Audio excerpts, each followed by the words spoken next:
But in this lecture, we are going to cover 2018 past paper. This is English portion. Let's come in. Certain जैसे एक चीज़ जो पक्की हो, clear हो, that is called synonym sure. Interesting, जिसमें interest हो. Appealing, जिसमें interest हो. येल मीन टू से तेज़ से आवाज़ करना, स्क्रीम चिल्लाना. ऑब्वियस मीन टू से क्लियर, बिल्कुल साफ शिफाफ. अपरेंट, देयरफॉर आर्टिफिशियल, इसका मतलब है मैन मेड. ये देखो रिपीटेड वैसे है. Therefore, right now we will discuss about antonyms. Antonyms simply mean to say words having different meaning. Together का antonyms क्या होता है? Separate. Strange का क्या होता है? Familiar. Okay. Total, partial. Total mean to say कुल, total बिल्कुल सारा. Partial mean to say half, आधा. Above mean to say love. Relax mean to say इसका antonym है tense. Okay. So these were the antonyms. Let's commence prepositions. Mega event happened. Desh 7:30. At 7:30.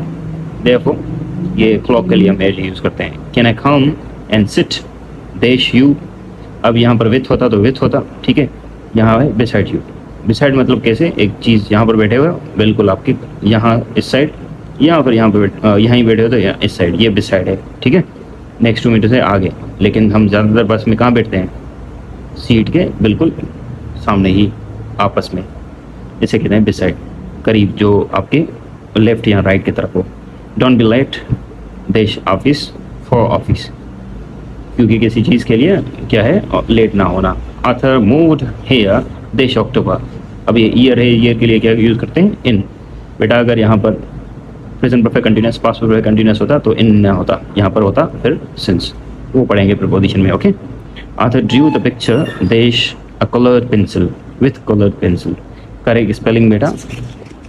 This is third section.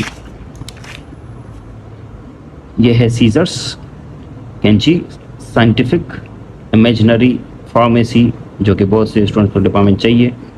Therefore है congregation. Narration 2018. He said to me, why are you sad today? He asked me, why. ये जो है helping verb चला जाएगा. you किससे पूछ रहा है? me है तो ये you क्या है? I. ये हम रूल समझेंगे, don't worry about it. Okay. ये होता है subjective and objective case. Relative, this is called in direct or indirect speech. In narration, this is called reported speech. Okay. Now, he said to Arthur, who are you waiting for? He asked Arthur, who का who आएगा, you है तो ये Arthur ही है, ठीक है. So who he was waiting for. Present into past continuous. I told him that he was not working hard. यहाँ पर ऑलरेडी indirect है तो इसको डायरेक्ट करना है. I told him. told कब यूज़ होता है? जब सेड टू और ऑब्जेक्ट हो. I said to him. That को हटाना है तो comma and inverted comma. He was not working hard. So he, him का क्या होता है? ही होता है. तो यहाँ पर क्या है? यू. डायरेक्ट स्पीच में you, therefore was not working hard. ये इनडायरेक्ट स्पीच पास में होगी तो डायरेक्ट स्पीच प्रेजेंट में हो जाएगी, उल्टी. ओके. अगर डायरेक्ट स्पीच प्रेजेंट है तो उसका पास हो जाएगा. His father ordered him to go to his room and study. His father said to him, go to your room and study. ये क्या है? ये हमने पढ़ा था imperative sentence order वाले. Arthur said to him, why don't you go today? Arthur asked him why he didn't go that day. But therefore we have some sort of other things that is called I think active passive. Yeah. Has anybody done all work? Have all the work been done by anybody? So all work है तो have यहाँ पर डालेंगे, that's why. ठीक है. ये जो receiver है ये सब्जेक्ट केस में सब्जेक्ट के प्लेस पे जाएगा. ये सब्जेक्ट होगा नहीं, सब्जेक्ट के प्लेस पे. यहाँ पर ये क्यों पढ़ते हैं, कैसे पढ़ते हैं, so don't worry about it. Okay. We will discuss. बस एक्टिव पेसिव में क्या होता है? एक्टिव में सब्जेक्ट पे फोकस होता है, पेसिव में ऑब्जेक्ट पे फोकस होता है. आई बाय सेल फोन. अब यहाँ पर फोकस सेंटेंस में क्या है? आई पे, सब्जेक्ट पे, कि मैंने ये काम किया.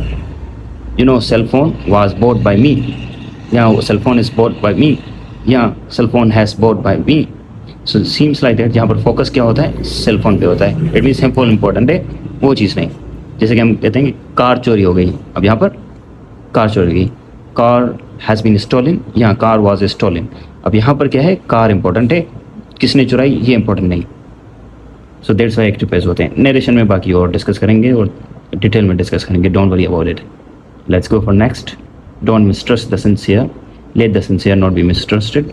This is repetitive. They were laughing at her, she was being laughed. यहाँ पर कैसे इंक फॉर्म जाता है ये भी हम पढ़ेंगे। So they were laughing at her, she, her जो है रिसीवर सब्जेक्ट होगा शी। अब इसका क्या है, वास। अब यहाँ पर लाफिंग है तो इसको हटाना है, तो बीइंग डालना है। देखो लाफ का third form laughed eight bye them. अब यहाँ पर लाफिंग एट जो होता है, प्रीपोजिशन जब यूज़ होता है तो वर्ब सेम यूज़ होता है V3, और प्रीपोजिशन भी सेम ही आता है उसके बाद बाय एंड देम। ये भी बात याद रखना, ये CSS में या आगे कॉम्पिटिटिव एग्जाम में यही चीज़ें डिफ़िकल्ट करके देते हैं, लेकिन ये सो सिंपल होती है। Engineers have built a perfect dam across the stream. A perfect dam across the stream has been built by the engineers. All right. The child could not have done this mischief. The mischief could not have been done by child. ये present perfect होता है तो कैसे being लगता है. So we will discuss in details. Don't worry about it. Okay. Thank you.